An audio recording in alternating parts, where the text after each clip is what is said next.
메신저 뉴스 첫 순서는 광주연인교회 김현주 목사님, 부산 진교회 신추호 목사님, 경주남부교회 김상주 목사님을 연결합니다.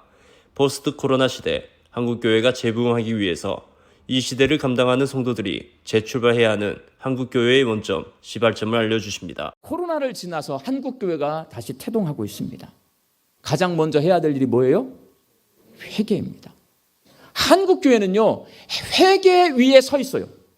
처음에 선교사님들이 복음을 전했을 때 한국말이 서툴 거 아니에요. 제가 볼 때는 100을 말하면 한 60% 알아먹을 것 같아요. 그런데 그런 선교사님들이 이 강단에 서서 지금처럼 여러분을 웃기는 이야기, 여러분 마음에 위로를 주는 이야기가 아니고요, 성경에 써 있는 것, 여러분들은 죄인입니다, 여러분 회개하셔야 됩니다, 이런 설교 분명히 하셨을 거예요. 그 설교를 듣고 한국교회 성도들이 눈물을 흘리면서 회개했고요, 그 설교를 듣고 이 강단 앞에 나와서 내가 첩지를 했습니다, 내가 남의 물건을 훔쳤습니다, 회개의 역사가 나타날 때에 곳곳에 교회가 세워지는 역사가 있는 거예요. 그 회개 위에 한국교회는 서 있는 거예요. 역사라고 하는 것은요, 과거와 현재의 대화예요. 우리는 코로나를 끝마치고 교회가 다시 시작하고 내 신앙을 다시 시작할 때 어디서 시작해야 되냐면 회개로부터 시작해야 돼요. 그런데 우리는 회개보다는 교회에 오면 은혜 받기를 원해요. 회개는 안 해. 위로받기를 원해요. 목사님을 상담사로 알아요. 그래서 제가 어려워요. 어떨 때는 개그도 쳐야 되고 여러분들의 마음을 위로도 해드려야 돼. 근데 저에게는 그런 능력이 없습니다. 다윗처럼 누구를 살인한 사람 이 자리에 안 계실 거예요. 그러나 여러분, 죄라고 하는 것은, 살인과 성폭행은요, 어디서 오는 거냐면 죄의 근원에서 오는데, 성경이 말하는 죄의 근원은, 가장 큰 죄는 뭔지 아세요? 하나님이 주인인데 내가 주인 노릇하는 것이 죄요. 이게 성경이 말하는 죄인데, 여러분, 나는 하나님을 주인으로 잘 섬기고 있는데 라고 말씀하시지만 보세요. 하나님이 주인이시잖아요. 내가 종입니다. 그러면 어떤 관계냐? 하나님은 결정하고요, 종은 주인의 결정대로 따르는 거예요. 그러면 죄를 안 짓고 사시려면 어떻게 해야 되냐면, 주인 대신 하나님 앞에 오늘 아침에 일어나실 때 물어야 돼요. 뭐라고? 주인님, 오늘 제가 어떻게 살아야 할까요? 주인님, 내가 오늘 무슨 일을 해야 될까요? 물어야 종이에요. 한마디도 안 묻고 일어나자마자, 하나님, 이 주식 투자했는데 상한가 좀 치게 해주세요. 나 오늘 보험 계약으로 하는데 속지 않고 해주세요. 거꾸로 종이 주인에게 요구만 해요. 주인이 무슨 뜻을 가지고 있는지를 전혀 묻지 않아요. 이게 우리의 잘못된 신앙이 이게 죄입니다. 하나님 앞에 물어야 돼요. 그리고 하나님의 뜻을 알아내야 돼요. 그리고 그 하나님의 뜻을 내 삶 속에서 행하며 순종하며 살아야 돼요. 이게 하나님이 원하는 회개의 삶입니다. 나 하나 꽃피어 풀밭이 달라지겠느냐고 말하지 말아라. 내가 꽃피고 나도 꽃피면 결국 풀밭이 온통 꽃밭이 되는 것 아니겠느냐. 나 하나 물들어 산이 달라지겠냐고도 말하지 말아라. 내가 물들고 너도 물들면 결국 온 산이 활활 타오르는 것 아니겠느냐. 조동화 시인의 나 하나 꽃피어 라고 하는 제목의 시입니다. 나 하나 꽃핀다고 한들 풀밭이 무슨 달라지겠느냐 라고 얘기를 하지만, 그러나 내가 꽃피고 너도 꽃피면 풀밭도 꽃밭이 되리라고 노래하는 시입니다. 여러분, 한 사람의 변화는 참 작은 것입니다. 그러나 하나님의 나라는 이처럼 작은 곳에서부터 시작하는 줄로 믿습니다. 겨자씨처럼 작지만 나 한 사람이 변화되는 곳에서부터 하나님의 나라는 시작되는 줄로 믿습니다. 저와 여러분이 하나님 나라의 작은 씨앗이 되어서 우리가 사는 삶의 연장에 하나님 나라의 꽃을 가득 피우며 삶의 연장을 하나님의 나라로 만들어가는 저와 여러분의 삶이 되시기를 바랍니다. 아브라함 링컨에게 기자가 물었습니다. 당신을 오늘의 링컨으로 만든 비결이 무엇입니까? 링컨이 하는 말이 내가 잠자리에 들 때나 일어날 때에 항상 어머니의 손이 내 머리에 있었습니다. 어머니의 기도 소리가 곳곳에 숨겨져 있습니다. 그 기도 소리 덕분으로 내가 밭에서 일을 할 때나 선거에 여러 번 낙선할 때 상원 의원으로 대통령으로 직무를 감당할 때에 항상 어머니의 축복 소리는 내 귓전을 떠나지 않았습니다. 오늘의 나를 만든 것은 어머니의 축복의 손, 어머니의 축복의 기도 소리입니다. 여러분, 우리가 살면서 복을 받아 누리는 것 중요하고 참 큰 은혜입니다. 그러나 그것보다 더 중요한 것은 내가 축복의 통로가 되어서 이제 복을 나누어주는 것입니다.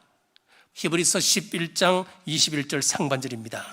믿음으로 야곱은 죽을 때에 요셉의 각 아들에게 축복하고, 아버지 야곱이 죽음을 앞두고 있다고 하는 소식을 들은 요셉이 두 아들을 데리고 아버지를 찾아옵니다. 아버지 야곱은 가까스로 침상에서 일어나 요셉과 두 아들을 축복했습니다. 하나님이 직접 복을 주실 수도 있지만은 부모가 자식에게, 스승이 제자에게, 목자가 양에게 축복함으로 하나님의 그 축복이 물러져 가게 했습니다. 보십시오. 아브라함을 통하여 주셨던 약속의 말씀이 무엇이었습니까? 천하 만민이 너로 말미암아 복을 얻으리라 그랬지 않습니까? 우리 예수님께서도 친히 하신 말씀 가운데 주는 것이 받는 것보다 복되다 말씀하셨습니다. 지금까지 복을 얻기 위하여 살아오셨다면 이후에 우리의 인생은 복을 나누는 인생 되시길 주님의 이름으로 축복합니다. 내가 하나님 앞에 예배드림으로써 보상을 받고자 하는 그런 마음이 없었는지요? 내가 하나님 앞에 정성을 다한 예배를 올릴 테니까 하나님 또 나에게 복을 주십시오, 이런 마음이 있었습니다. 나는 교회에 오는 날이 기다려집니다. 하나님께 예배드리는 시간이 기다려지고 다른 어떤 것도 원하지 아니하고 그냥 주님과 함께 하길 원합니다. 여기엔 어떤 조건도 목적도 없습니다. 그냥 하나님이 좋아서 하나님 한 분만으로 저는 만족합니다. 사랑하는 여러분, 하나님을 사랑하는 마음으로 예배가 즐거운 우리 모든 성도들 되시길 주님의 이름으로 축복합니다. 메신저 주스 두 번째는 대전 제일교회 김철민 목사님, 부산 애환교회 조성일 목사님, 울산 허교교회 김변무 목사님으로 이어집니다. 신앙생활은 학교 성적 올리기나 직장의 실적 쌓기 위하는 다르다고 경종 올리십니다. 우리가 로마사에서도 보면 포에니 전쟁 있잖아요. 1, 2, 3차 포에니 전쟁. 그러면서 카르타고가 마침내 멸망을 해갑니다. 그 전까지는 카르타고라고 하는 이 거대한 제국이 전체 지중해를 다 제패하고 있었어요. 근데 카르타고가 무너지게 된 배경 가운데는 이런 게 있죠. 가령 예를 들면 로마는 장군이 비록 패배를 했다 할지라도 그 장군에게 다시 기회를 줘요. 왜냐하면 그 진 것으로 충분히 수치와 부끄러움을 느꼈다고 여기기 때문이에요. 그리고 다시 권토 중래에서 일어날 수 있는 기회를 줘요. 근데 카르타고는 그렇지 않았어요. 한니발 같은 장군도 2차 전쟁 때 자마 전투라는 데서 막 무참하게 깨진 다음에 자기가 어떻게 할 수 있는 길이 없는 거예요. 스스로 자결했죠. 성경은 패자부활전 얘기예요. 성공한 사람들의 얘기가 아니에요. 누가복음 5장 10절 말씀입니다. 예수께서 시몬에게 이르시되 무서워하지 말라. 이제 후로는 내가 사람을 취하리라 하시니라. 예, 우리로 하여금 너 잘못됐다, 지적질하고 네가 이렇게 몹쓸 놈이야 라고 삿대질하고 하는 게 성경의 목표가 아니에요. 성경은 우리로 하여금 무너지고 쓰러지고 그리고 다시는 일어나지 못할 것 같은데 예수님은 베드로의 손을 다 붙잡으시고 무서워하지 마라. 내가 앞으로는 사람을 취하리라. 그러면서 전진하게 하시는 거예요. 일어나서 다시 회복하게 하시는 거예요. 그게 성경이 우리들에게 말씀해 주시는 예배의 의미예요. 그게 예배를 드리는 사람들이 누리는 축복입니다. 그게 예배 드리는 가정의 은혜예요. 우리의 자녀들도요, 가정 예배를 통해서요, 하나님 앞에 딱 나와서 막 깨어지고 부서지고 몇 등 막 줄을 세우죠. 그런데 부모님들이 다 같이 다 계셔서 아들아, 딸아, 하나님은 너를 통해서 어떤 길을 예비하고 계신지 모른다. 일어나라, 가자. 이러면서 다시 힘을 북돋고요. 그리고 지원해 주고요. 지지해 주고요. 예? 네가 어떻게 하든지 간에 엄마 아빠는 우리 주님과 함께 너와 함께 하고 있다. 걱정하지 마라. 이렇게 해주는 거예요. 어떤 사람이 아파가지고 병원에 입원했어요. 그 병원에 어떤 직원인지 그 사람이 이 환자를 너무 극진하게 돌봐주고 너무 친절하게 대해주는 거예요. 그동안에 이런 사람 본 적이 없는데 너무 감사해서 이 사람에게 왜 나한테 이렇게 잘해주십니까? 라고 물었더니 그 사람이 하는 말이 이렇게 해야 내가 하늘의 상을 받습니다. 그러더래요. 그래서 이 환자도 하나님 믿는 사람인데 너무 실망한 거예요. 아, 내가 수단이구나. 내가 수단이 되어가지고 저 사람이 하늘에 있는 어떤 상을 받으려고 하는구나. 너무 실망이 된 것이죠. 그렇다면 이 사람이 생각하는 하늘의 상은 성경이 말씀하시는 상이 아니라는 거예요. 천국의 상은 내가 생각하는 넓은 집, 이 세상과 똑같은 물질적인 것으로 생각해가지고 그런 상을 받으려고 열심히 하나 결국은 도랑에 빠지는 신앙일 수밖에 없는 것이죠. 하늘의 상을 받는 사람은 결코 사람을 수단으로 여기지 않습니다. 다른 목적을 위해서 사람을 수단으로 여긴다면 그것은 그 행위가 당장은 좋아 보이고 아름답게 보일지 몰라도 그것은 나무나 풀이나 지푸라기 같이 타버리고 없어지는 것이 될 것입니다. 여러분, 우리가 서로 섬기는 것은 잘 섬겨가지고 저 사람을 잘 섬겨서 내가 어떤 다른 걸 얻기 위함이 아니라 그 사람이 목적인 거예요. 그 사람을 잘 섬겨서 그 사람이 우리 주님을 잘 믿고 복되게 살아가는 것 그 자체가 나에게는 상인 거예요. 우리가 어떤 사람을 전도하고 복음을 전하고 말씀을 가르치고 양육하는 것은 그렇게 해가지고 내가 어떤 다른 걸 얻기 위한 게 아니라 그 사람이 그렇게 말씀으로 양육받고 주님의 제자로 복되게 살아가는 것 그 자체가 우리의 목적이라는 거예요. 그게 우리의 상이라는 거예요. 한 사람이 구원을 받고 주님의 제자가 되고 주님 안에서 진리 안에서 참된 행복을 누리는 것 그 자체를 상으로 여기고 사는 것, 이것이 금이나 은이나 보석 같은 삶입니다. 여러분, 우리는 너무나도 큰 구원을 받았습니다. 이 구원에 합당한 금, 은, 보석 같은 삶을 살아가시는 우리 모두가 되시기를 축복합니다. 고등학교 친구인 목사와 대화를 나눌 시간이 있었습니다. 어릴 적에 참 똑똑했던 한 친구는 학교에서도 공부도 최고의 탑 클래스였어요. 너무너무 똑똑했어요. 그런데 지금은 이혼 후에 정신병원에서 지내는 처지가 되고 말았습니다. 왜 그런 똑똑한 친구가 이런 지경에 놓였을까? 사실 세상에서 똑똑하다 이야기하면은 부와 명예를 가지고 힘 있는 그런 사람을 이야기하는 것이 보편적인 말입니다. 하지만 세상적으로 똑똑하고 잘난 사람들을 보면은 뉴스에 많이 등장합니다. 많은 사람들이 세상에서 똑똑하고 지혜롭다는 것, 이것이 뭔가 잘못되었다는 것을 좀 알고는 있습니다. 아는데도 세속에 얽매이고 남들도 그렇게 하니까 자기 것 챙기고 그렇게 살고 마는 것입니다. 하지만 야고보는 그것이 아님을 강하게 말합니다. 너희들이 지혜가 있다고 천만에 지혜가 다 같은 지혜가 아니다. 하늘로부터 오는 지혜가 있다는 것입니다.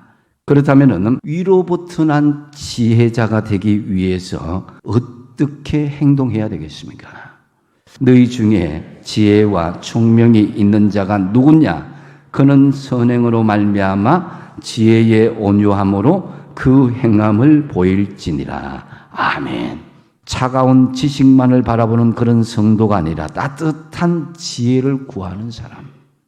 1차적으로 우리는 하나님 앞에 내가 어떤 존재인가, 이것을 잘 깨달을 수 있어야 됩니다. 용서받은 죄인인 거죠. 이런 생각을 하게 되면 우리는 온유하고 겸손한 자세를 가질 수밖에 없는 것입니다. 그래서 내 안을 들여다보고 차분하게 우리 자신을 바라볼 수 있어야 됩니다. 내 마음속에 하나님의 주권이 주장하고 있는지, 내가 마귀적인 것에 마음을 두고 있는지, 하나님을 속일 수 있을 것 같습니까? 속히 하나님께 무릎 꿇고 기도하시고 진정으로 하나님만을 의지하시기 바랍니다. 예수님은 더 적극적인 의의 열매를 맺기 위해서 이렇게 말씀합니다. 너희를 저주하는 자를 위하여 축복하며 너희를 모욕하는 자를 위하여 기도하라. 너희 이 뺨을 치는 자에게 적밤도 돌려대며 겉옷을 빼앗는 자에게 속옷을 거절하지 말라. 하나 주면 하나 받고 하나 치면 나도 하나 치고 언제까지 그럴 겁니까? 누군가는 희생하고 누군가는 품어주고 누군가는 사랑하고 누군가는 감내할 수 있어야 되는데 그 사람이 바로 저와 여러분이 되시기 바랍니다. 메신저 주스 마무리는 남양주 별내동안교회 나강희 목사님, 부상서교회 나혜천 목사님, 고양 삼성교회 김현서 목사님입니다. 골프 등산 같은 취미생활의 열정과 희열처럼 신앙생활에서 더 큰 열심과 더 큰 기쁨을 누리는 방법을 알려주십니다. 지난 주간에 내 삶을 만나러 오늘도 오릅니다라는 수필 책을 봤습니다.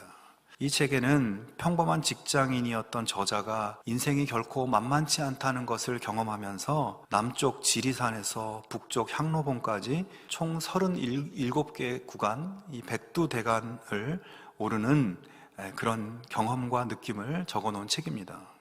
이 책의 내용 중 제가 밑줄을 그어놓은 내용이 있어요. 모든 일상이 백두대간 종주를 시작하기 전과 후로 엄청난 변화가 일어났다는 문장입니다. 가장 큰 변화는 시간의 우선순위를 백두대간 산행에 두게 되었다는 겁니다. 그래서 산행 시간에 따라서 모든 약속 시간을 조정하고 산행의 우선순위를 두다 보니까 집안의 대소사에 참석하지 못하는 일이 빈번해졌다는 거예요. 그리고 산에 오르지 않는 평상시에는 오를 수 있는 근력과 지구력을 기르기 위해서 헬스클럽에서 매일 1시간씩 운동을 하고 틈만 나면 집 주변에 산에 오르게 되었다는 것입니다. 백두대간 종주라는 것이 그렇게 자신의 일상생활을 많이 바꾸어 놓았다고 이야기하고 있어요. 그만큼 저자는 힘겨운 삶을 살면서 이 산행의 시간이 나에게 의미가 있고 나에게 에너지를 주고 내가 살아갈 수 있는 무언가를 주는 그런 소중한 시간이었기 때문에 그 시간을 의지했고 그래서 그 시간을 다른 것에 양보할 수 없었던 것이죠. 여러분, 하나님을 의지한다는 것은 하나님께 우선순위를 둔다는 것입니다. 하나님이 내 삶에 힘을 주시고 내 삶을 새롭게 해주시고 정말 내 삶을 해결해 주시는 분이 하나님이라고 믿는다면 당연히 내 마음과 생각을 하나님께 더 많이 내어드릴 수 있어야 하지 않겠습니까? 이스라엘은 좌절의 끝에 가서야 이것을 깨닫고 하나님께로 향하고 드디어 하나님께 기도하기 시작했어요. 여러분의 현재의 삶은 어떻습니까? 사람을 의지하고 사라지고 변할 것들을 의지하고 했던 것을 주님 앞에 내려놓을 수 있기를 바랍니다. 여러분의 인생이 좌절의 끝에 이르기 전에 바로 지금 하나님만을 의지하며 하나님을 향한 믿음의 결단을 새롭게 할 수 있기를 바랍니다. 우리의 삶 가운데 순간순간 영적 전쟁이 벌어집니다. 이기기 위해서는 우리가 무엇을 점령해야 된다? 영적 고지를 점령해야 된다. 여호수아가 모세의 말대로 행하여 아말렉과 싸우고 모세와 아론과 훌은 산꼭대기에 올라가서 모세가 손을 들면 이스라엘이 이기고 손을 내리면 아말렉이 이기더니, 여기서 우리가 중요하게 바라봐야 될 것은 무엇인가? 지금 모세가 하나님 앞에 손을 들었다는 것입니다. 무슨 의미일까요? 하나님께 항복한다. 그리고 하나님을 전적으로 의지한다는 거예요. 여러분, 우리가 우리 앞에 놓여진 영적 고지를 점령하고 영적 전쟁에서 승리하려면 무엇을 해야 되는가? 우리가 하나님 앞에 손을 들어야 됩니다. 손을 드는 행위는 나는 아무것도 아닙니다. 나는 아무것도 할 수 없습니다. 이 고백이 담겨 있습니다. 그럼 전적으로 누구를 의지하겠다는 거예요? 하나님만 의지하겠다. 내 힘은 빼는 거예요. 여러분, 믿음의 삶은 내 힘을 빼는 행위요 과정인 줄 깨달으시기 바랍니다. 이제 우리가 2달 동안 전도 행진을 하게 됩니다. 생명 살리는 일에 최선을 다하게 되는데, 이 전도함에 있어서 아말렉이 반드시 나타납니다. 방해할 겁니다. 그렇지만 우리는 여기에서 이겨야 됩니다. 모세가 어떻게 했습니까? 하나님 앞에 항복했습니다. 전적으로 하나님만 의지하고 하나님만 신뢰하고 하나님만 믿고 기도하며 나아가야 될 줄로 믿습니다. 그럼 하나님이 공급하시는 힘으로 전도하면 됩니다. 여러분, 이 영적 고지를 점령하기 위해서는 우리 온 교우들이 어떻게 해야 된다? 하나가 되어야 돼요. 서로 협력하고 서로 받쳐주고 서로 세워주어야 된다는 거죠. 여러분, 전도하는 사람 낙심하게 손 끌어내리지 마시기 바랍니다. 계속 붙들어주고 세워주고 붙잡아 주시길 주의 이름으로 축원합니다. 이제부터 작정하시고 이제 나아가면 2달 뒤에 이 예배당이 가득가득 채워지게 될 줄 믿습니다. 그때 우리는 여호와 니시를 합창하고 하나님께 영광 돌리며 하나님 앞에 복되게 쓰임받는 아름다운 믿음의 공동체로 항서교회로 세워지게 될 줄 믿습니다. 우리의 삶의 현장 가운데 하나님의 나라가 확대되어 갈 것이라는 천국 소망의 확신이 있어야 돼요.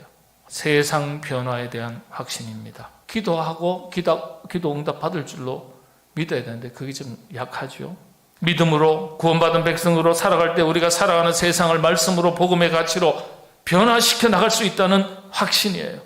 죄 많은 세상 견디다가 천국 가는 것이 아니라 어두운 세상 복음으로 믿음으로 밝은 세상으로 아름다운 세상으로 변화시켜 나갈 수 있다는 확신을 가지고 살아가는 게 중요합니다. 이 확신이 분명해야 사명의식이 분명해지고 신앙의 실천에 힘이 생깁니다. 믿는 자에게는 능력이 있다 그랬지 않습니까? 우리 자신이 복음으로 변화가 되었듯이 하나님의 말씀으로 믿는 자의 믿음으로 우리 가정이 변화될 줄로 믿습니다. 우리 나라가 변화될 줄로 믿습니다. 우리가 기도할 때, 말씀을 붙들 때 우리 자녀가 변화될 줄로 믿는 그 믿음의 확신이 있어야 돼요. 그렇지 않으면 우리 그리스도인들이 세상에 나가가지고 주눅 들어가지고 세상 눈치나 보고 살아가기가 쉽습니다. 믿음의 확신과 담대함이 없으니까요. 능력이 안 나타나는 거예요. 요한일서 5장 4절의 말씀, 무릇 하나님께로부터 난 자마다 세상을 이기느니라. 세상을 이기는 승리는 이것이니 우리의 믿음이니라. 기도하면 된다. 이 확신을 가지고 힘있게 살아가시게 되기를 바랍니다. 그리고 우리 한국 교회에서 잘 안 가르치는 것 중에 하나가 천국에 대해서 잘 안 가르친다는 거예요. 하나님의 나라에 대해서 잘 안 가르친다. 그걸 지적한 걸 제가 글을 읽었습니다. 우리가 오늘 생을 마쳐도 이 땅을 떠나도 천국에서 깨어난다. 천국 확신이 분명해야 돼요. 그렇지 않으면요, 소망과 기쁨이 삶 속에서 사라집니다. 힘들고 고생만 하다 끝나는 것 같거든요. 그래서 여러분들 항상 확신을 가지고 이 땅 고단한 세상 나그네 인생이지만 마치면 우리는 어디 간다고요? 영원한 아버지의 나라, 하나님의 나라 천국에서 멋진 제2의 인생을 시작하게 될 줄로 믿습니다. 네. 목사님들의 말씀 전체를 들으실 수 있도록 전부 링크해 두었습니다. 아직 메신저 뉴스 구독을 누르지 않은 시청자님이 계시면 지금 구독과 좋아요, 알림 설정까지 부탁드립니다. 다음 주까지 안녕히 계십시오. 메신저 뉴스 김석규입니다.